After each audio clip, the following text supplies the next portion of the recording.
ایک نئی ویڈیو کے ساتھ السلام علیکم۔ پاکستان کے سب سے پاپولر لیڈر عمران خان اس وقت جیل میں ہیں۔ کیا وہ واقعی کرپشن کے مجرم ہیں یا پھر یہ سب سیاسی انتقام کی بیسس پر کیا جا رہا ہے؟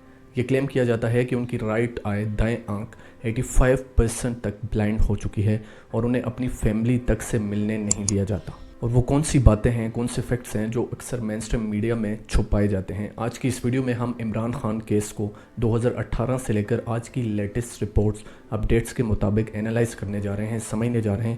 مگر اس سے پہلے اگر آپ اس چینل پہ نئے ہیں تو کائنڈلی اس چینل کو سبسکرائب کر لیں۔ تو چلیے شروع کرتے ہیں سال 2018 سے۔ 2018 کے الیکشنز میں پاکستان تحریک انصاف سب سے بڑی پارٹی بن کر سامنے آئی اور عمران خان کولیشن گورنمنٹ کے ساتھ پاکستان کے پرائم منسٹر بنے۔ شروع میں یہ کہا جاتا تھا کہ عمران خان اور اسٹیبلشمنٹ ایک پیج پر ہیں، لیکن وقت کے ساتھ ساتھ دونوں کے اختلاف بڑھنے لگے۔ پھر آہستہ آہستہ کچھ کولیشن پارٹنرز نے عمران خان کا ساتھ چھوڑ دیا اور اس طرح سے وہ اپنی پارلیمنٹری میجورٹی کھو بیٹھے۔ پھر اپریل 2022 میں انہیں نو کانفیڈنس ووٹ کے ذریعے پرائم منسٹر کے عہدے سے ہٹا دیا گیا۔ عمران خان نے الزام لگایا کہ اس وقت کے army chief general Qamar Javed Bajwa نے اس پورے پروسیس میں اہم کردار ادا کیا۔ ان کا یہ کہنا تھا کہ اسٹیبلشمنٹ نے ان کی گورنمنٹ پر، ان کی پارٹی پر پریشر ڈالا، انہیں بلیک میل کیا۔ دوسری جانب کچھ رپورٹس کا کہنا ہے کہ عمران خان کی کچھ پالیسیز اور فیصلوں کی وجہ سے اسٹیبلشمنٹ ان سے ناراض ہوئی۔ یہاں پر یہ بات سمجھنا ضروری ہے کہ یہ صرف ایک پرائم منسٹر کو ہٹانے کی سٹوری نہیں ہے، کہانی نہیں ہے، بلکہ یہاں سے پاکستان کی پولیٹکس کا ایک بہت کنٹروورشل دور شروع ہوتا ہے۔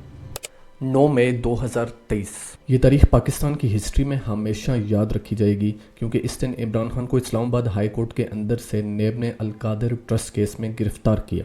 یہ ٹرسٹ عمران خان اور ان کی وائف بشرا بی بی کے نام سے شروع ہوتا تھا۔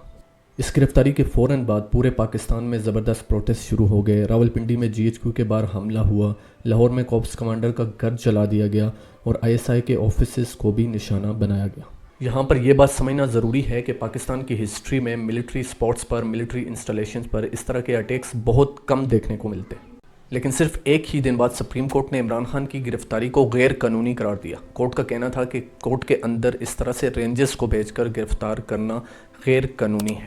اس وقت کے چیف جسٹس عمر عطا بندیال نے کہا تھا کہ اگر 9 لوگ کورٹ کے اندر گھس کر کسی کو گرفتار کر لیں تو کورٹ کی کیا رسپیکٹ باقی رہے گی۔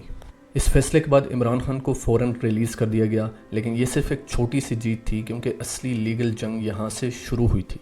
پھر صرف 3 مہینے بعد یعنی کہ 5 اگست 2023 کو عمران خان کو دوبارہ گرفتار کر لیا گیا، اس بار توشہ کیس میں، جہاں ان پر اسٹیٹ گفٹس کا غلط استعمال کرنے کا الزام تھا، اور اس دن کے بعد آج تک وہ جیل میں ہیں۔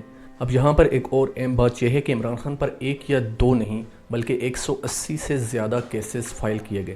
آئیے ان میں سے کچھ امپورٹنٹ کیسز کو ڈیٹیل میں سمجھتے ہیں۔ سب سے پہلے آتا ہے سائفر کیس۔ اس میں الزام تھا کہ سیکرٹ ڈپلومیٹک ڈاکومنٹس کو لیک کیا گیا ہے۔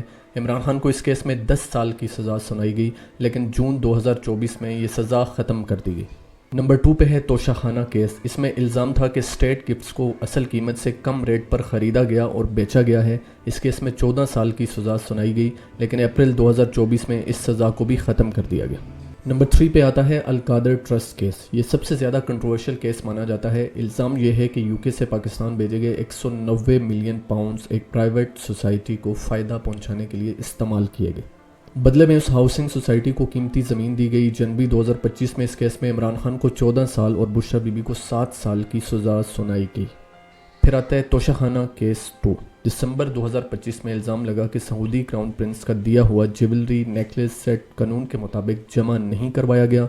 اس کیس میں عمران خان اور بشرا بی بی کو 17 سال کی سزا سنائی گئی۔ اب آپ ذرا خود سوچئے، کیا ایک نیکلس یا جیولری سیٹ کے کیس پر اتنی لمبی سزا ہو سکتی ہے؟ اور یہی سوال عمران خان کی بہن علیمہ خان نے الجزیرہ سے بات کرتے ہوئے اٹھایا کہ صرف ایک نیکلس کی انڈر پرائسنگ پر 17 سال کی سزا کیسے پاسبل ہے؟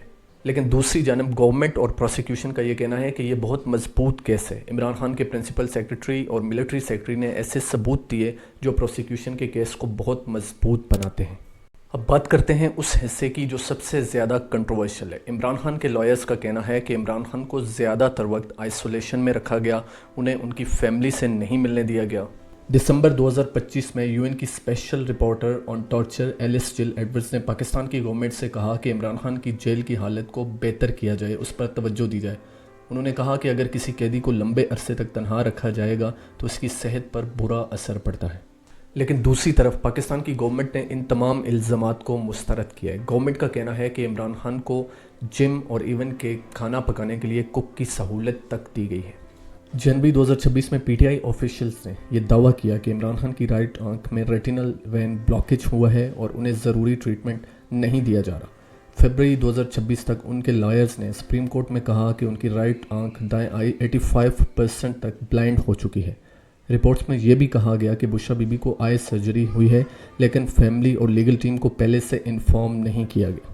اب آتے ہیں جولائی 2026 کی لیٹسٹ اپڈیٹس پر۔ کورٹ نے یہ کہا کہ یہ معاملہ سیریز ہے اور اس پر انویسٹیگیشن ہونی چاہیے۔ جیل ریکارڈز کے مطابق عمران خان اور بشرا بی بی کو قید تنہائی کی سزا نہیں سنائی گئی، انہیں صرف ریگریس ٹریٹمنٹ یعنی قید با مشقت کی سزا دی گئی ہے۔ یہ معاملہ اس وقت کورٹ میں ہے اور اس پر فیصلہ آنا ابھی باقی ہے۔ یہاں پر ایک اور اہم بات یہ ہے کہ عمران خان اس سب میں اکیلے نہیں ہیں، ان کے بہت سے پارٹی لیڈرز کو گرفتار کیا گیا یا پھر پارٹی چھوڑنے پر مجبور کیا گیا۔ ایمنسٹی انٹرنیشنل نے بھی کچھ ایسے کیسز ریکارڈ کیے ہیں جہاں پر پی ٹی آئی لیڈرز کے فیملی ممبرز کے بارے میں زبردستی غائب کیے جانے کے الزامات لگائے گئے ہیں یا انہیں بغیر لیگل پروسیس کے اٹھایا گیا ہے۔ اس کے ساتھ ساتھ 2024 کے الیکشنز میں پی ٹی آئی کو ان کا الیکشن سمبل بھی نہیں دیا گیا۔ اسی وجہ سے ان کے کینڈیڈیٹس کو انڈیپینڈنٹ کینڈیڈیٹس کے طور پر الیکشن لڑنا پڑا۔ اس سب کے باوجود پی ٹی آئی کے بہت سے انڈیپینڈنٹ کینڈیڈیٹس نے سیٹس جیت لی اور یہ اس وقت ہوا جب عمران خان جیل میں تھے۔ یہاں سے ایک بات کنفرم ہوتی ہے کہ کم از کم ابھی تک ان کی پبلک پاپولیرٹی کافی حد تک برقرار ہے۔ اب آتے ہیں اس کیس کی سب سے لیٹسٹ اپڈیٹ پر۔ جولائی 2026 میں عمران خان اور بشرا بی بی نے القادر ٹرسٹ کیس میں اپنی سزا سسپینڈ کروانے کے لیے اور فوراً ریلیز کے لیے سپریم کورٹ میں اپیل کی، لیکن سپریم کورٹ کے رجسٹرار آفس نے یہ اپیل واپس کر دی اور یہ کہہ کر واپس کی کہ یہ معاملہ سپریم کورٹ کا نہیں ہے بلکہ فیڈرل کنسٹیٹیوشنل کورٹ کا ہے۔ عمران خان کے لائر سلمان صفدر نے اس فیصلے کو چیلنج کیا ہے اور اپیل میں یہ لکھا گیا ہے کہ عمران خان اس کیس میں 16 مہینے سے زیادہ کی قید کاٹ چکے ہیں۔ اس کے ساتھ ساتھ ان کی لیگل ٹیم کا کہنا ہے کہ آئسولیشن میں رکھنے کی وجہ سے ان کی صحت پر، مینٹل ہیلتھ پر بہت بڑا اثر ہو رہا ہے۔ P T I chairman barrister گور علی خان نے کہا، ہم ملک کو ڈی اسٹیبلائز نہیں کرنا چاہتے، ہم صرف کانسٹیٹیوشن اور لاء کے مطابق انصاف چاہتے ہیں، اور ابھی تک یہ معاملہ کورٹ میں چل رہا ہے۔ تو آخر میں سوال یہ ہے کہ کیا یہ تمام کیسز کرپشن اور قانونی بیسس پر بنائے گئے ہیں یا پھر یہ صرف سیاسی انتقام کے لیے کیا گیا ہے؟ ایک طرف گورنمنٹ اور پروسیکیوشن کا کہنا ہے کہ یہ سارے کیسز مضبوط ہیں اور قانونی بیسس پر بنائے گئے ہیں۔ دوسری طرف عمران خان، ان کے پارٹی آفیشلز، لیگل ٹیم اور انٹرنیشنل آرگنائزیشنز جیسا کہ ایمنسٹی انٹرنیشنل کا کہنا ہے کہ یہ سارے کیسز ان کو سیاست سے دور رکھنے کے لیے بنائے گئے ہیں۔ آج کی ویڈیو میں ہم نے کوشش کی کہ ہم اس کیس کو ڈیٹیل میں سمجھیں اور اس کے کچھ ہیڈن فیکٹس کو سامنے لائیں۔ اب فیصلہ آپ کا ہے۔ اس کے ساتھ ساتھ اگر تو آج کی ویڈیو انفارمیٹیو تھی اور آپ کو اچھی لگی تو کائنڈلی اس چینل کو سبسکرائب کر لیں اور اس ویڈیو کو زیادہ سے زیادہ شیئر کریں۔